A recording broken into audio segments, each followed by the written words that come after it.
Salut, ça va? Alors, la dernière fois, on a vu comment dessiner un cube parfait dans la perspective. La méthode qu'on a vue, elle va nous servir aussi à autre chose, c'est-à-dire qu'on va pouvoir reporter des mesures précises dans la perspective. Donc là, pour l'exemple, ce que je vais faire, c'est... Je dessine une petite maison ici. Donc une maison qui va faire 3 mètres de haut jusqu'au toit, plus 1,50 m de toiture, donc 4 mètres et demi de haut. On va dire qu'elle fait aussi, je ne l'ai pas noté, on va le rajouter, sur la largeur, elle va faire aussi 3 mètres, parce que je n'ai pas envie de me prendre la tête plus que ça. Et en profondeur, là on peut s'amuser, on va dire qu'elle fait 6 mètres. Voilà. Donc comment on procède? On va commencer par prendre, toujours pareil, notre ligne d'horizon avec ses points de fuite. Donc comme d'habitude, je t'ai fait des vidéos là-dessus. On va prendre une première hauteur, arbitrairement, hein, comme on veut. Tac. Ça va être, mettons, nos 3 mètres. Voilà, j'ai décrété arbitrairement, ça fait 3 mètres. Alors oui, là, c'est le Vince du futur qui filme comme un gros dégueulasse à main levée. J'ai... De toute façon, tu vas le voir sur la vidéo, il y a eu une coupure. Ce qui s'est passé, c'est que comme un gros naze, plutôt que... Je t'ai pas bien réveillé ce matin. Plutôt que de partir sur ce point de fuite là, j'étais parti ici pour dessiner ma perspective au départ, donc j'ai coupé. Et quand j'ai repris mon dessin, j'ai oublié d'effacer ces deux lignes là. Donc ces deux lignes là, t'as une vidéo qui t'explique comment faire et à quoi elles servent. En fait, ce que tu fais, c'est que tu pars de ton point de fuite, tu descends à la perpendiculaire par rapport à ta ligne d'horizon, et tu viens reporter la distance de ton point de fuite au point d'observation sur cette ligne-là. Et c'est ce point-là, en fait, qui te sert à reporter toutes tes mesures, comme tu vas le voir dans la suite de la vidéo. Voilà, allez, je te laisse continuer. Alors, dans ma perspective, je sais plus si j'avais fait ou pas. Hop, je trace mes lignes de fuite. Boum. Et boum.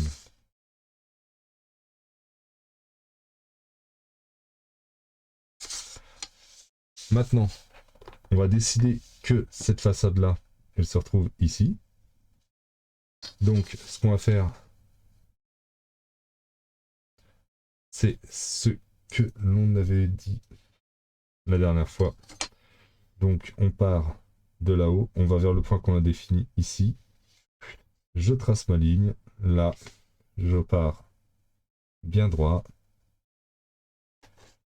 Tac, et j'ai cette distance-là qui est égale à celle-ci, comme sur mon plan. Là.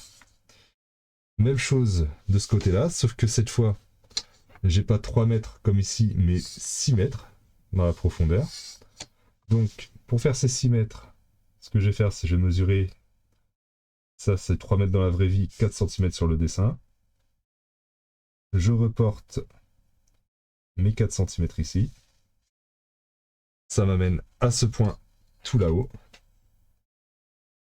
Je pars de mon point qui est à 6 mètres de haut. Je le rabats ici en bas. Ça coupe ma ligne de fuite ici. J'ai pu qu'à tracer mon mur. Là, là j'ai bien mes 6 mètres. Maintenant, on va s'attaquer à la hauteur. Donc la hauteur, mon toit, il part du milieu de la façade. Donc ça va être sur cette ligne-là. On avait dit sur le plan qu'on avait 1,50 m de toiture. Donc là, j'ai 3 mètres pour 4 cm. Je vais prendre 2 cm. Ça m'a amené ici 1,50 m. Comme ma façade, enfin la hauteur de la pointe de mon toit, pardon, et sur cette façade-là, je vais partir de mon point ici vers ce point de fuite-là. Je ramène. Et là, ici, j'ai mon toit qui est à 1,50 m.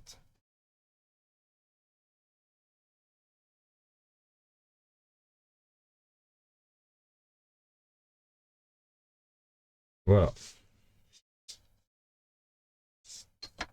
Ensuite, je peux reporter la hauteur de mon toit vers le point de fuite. Tac. Et pour retrouver cette hauteur-là, je vais tracer toutes les arêtes de mon cube. Là.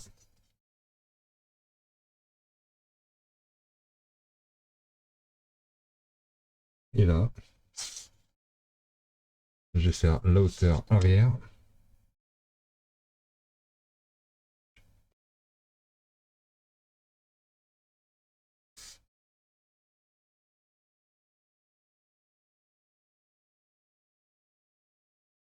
Impressionné.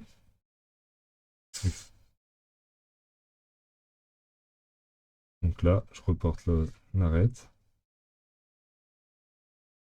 Là-haut. Voilà. On cherche le milieu.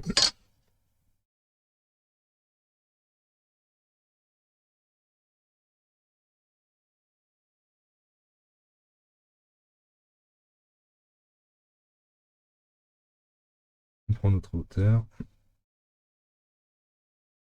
Voilà, le toit se termine ici. Donc,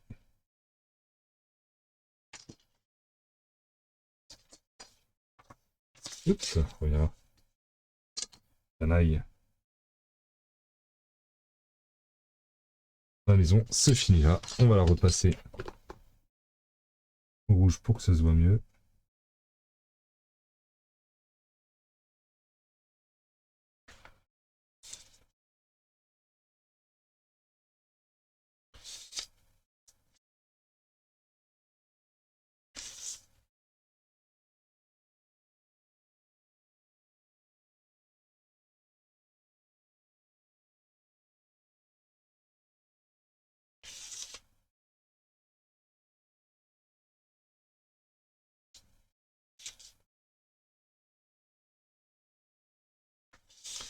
Et donc là, j'ai dessiné ma petite maison dans la perspective avec des dimensions préétablies.